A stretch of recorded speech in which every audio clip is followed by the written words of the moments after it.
ये बात उन दिनों की है जब मैं कॉलेज में था। कॉलेज की ओर से हम सभी कैंप करने के लिए एक जंगल में गए थे। उन दिनों हल्की ठंड थी। हम सब ने पूरी रात कैंप फायर के साथ डांस करने और गाने आदि का प्रोग्राम तय किया।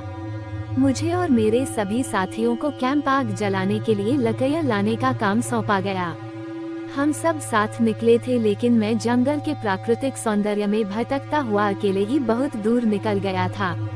अचानक आसमान बादलों से भर गया और भारी गर्जना के साथ बारिश होने लगी। बारिश तेज हो लगी तो मैंने पेड़ के नीचे खड़ा रहना सही नहीं समझा और आसपास किसी घर की तलाश करने लगा। तभी कुछ दूर लाल ईंटों से बना एक शानदार घर दिखाई दिया। घर बारिश से पूरी धुल चुका था। ऐसा लग रहा था जैसे उस घर में ढेर सारे लोग रहते हैं। मैं तेजी से भागता हुआ उस बिल्डिंग में घुस गया और सामने से आती हुई एक खूबसूरत नस से टकराते टकराते बचा। नस ने मुझे घूर कर देखते हुए कहा, बहुत ज्यादा भीग गए हो, सर्दी लग जाएगी। उधर बाईं तरफ एक स्टोर रूम है, वहाँ जो भी मिले उससे कहना सिस्टर जूलिया ने सूखे और साफ कपड़े मुझे देने को कहा है, वो तुम्हें कपड़े दे देगा। मैं हक्का बक्का मुंह फाड़े सिस्टर जूलिया को देखता रहा।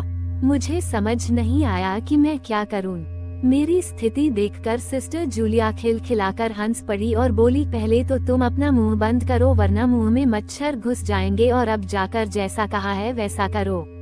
मैंने हल्के से हाँ में सर हिला। सिस्टर जूलिया की बताई दिशा में जाने को मुड़ गया। अभी कुछ 10 कदम ही चला था कि किसी ने मेरे कंधे पर किसी ने हाथ रखा। मैं चौंककर पीछे मुड़ा और मेरे सामने आर्मी की वर्दी में मुस्कुराता हुआ एक युवक खड़ा था।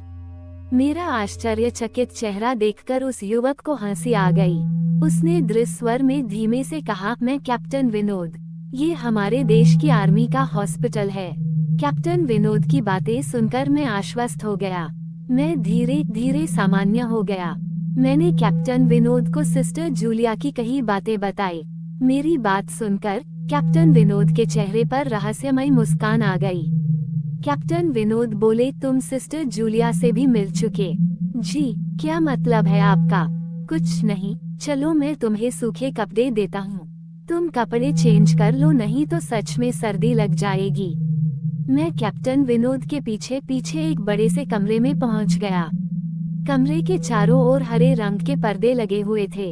एक तरफ बड़ा सा बेड पड़ा हुआ था। बेड के सामने एक सोफा था। बीच में एक टेबल था जिस पर 2 गिलास, एक बड़ी बोतल ब्रांडी की और 1-2 पत्रिकाएं पड़ी हुई थी।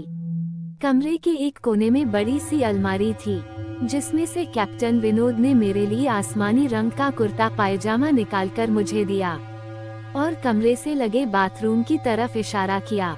मैं बाथरूम से कपड़े बदलकर जैसे ही निकलने लगा, मेरी नजर बाथरूम की एक दीवार पर पड़ी। वहाँ खून के छींटों से भरी हुई थी। ये देखकर मैं घबरा गया और जल्दी से बाहर निकलने को मुड़ा ही था कि बाथरूम में लगे आईने में खुद को ही देखकर डर गया, क्योंकि आईने में मेरा पूरा शरीर तो नजर आ रहा था, लेकिन मेरे शरीर पर से मेरा सर गायब था। अब मुझे डर लगने लगा और मैं हड़बड़ाकर बाथरूम से निकल गया। मुझे इस तरह बाहर निकलते हुए देखकर कैप्टन विनोद ने हंसकर पूछा, क्या हुआ? अरे हाँ, तुमने तो अभी तक मुझे अपना नाम ही नहीं बताया। मैं वहाँ से निकलने लगा। तभी कैप्टन विनोद बोले, कहाँ जाओगे? बाहर बहुत तेज बारिश हो रही है। लेकिन अचानक तुम जाना क्यों चाह रहे हो, यह मैं समझ नहीं पा रहा। मैंने कैप्टन विनोद से कहा, आपकी बाथरूम की पूरी दीवार खून के छींटों से भरी हुई है और बाथरूम में लगा आईना भी कुछ अजीब है। उसमें मुझे मेरा पूरा शरीर तो दिखाई दिया, लेकिन मेरा सिर ही गायब था।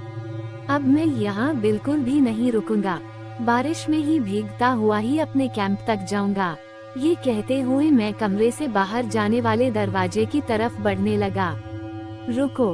तभी कैप्टन विनोद की कड़कती आवाज गूंजी, तो आखिरकार तुमने सब कुछ देख ही लिया? जी, क्या मतलब है आपका?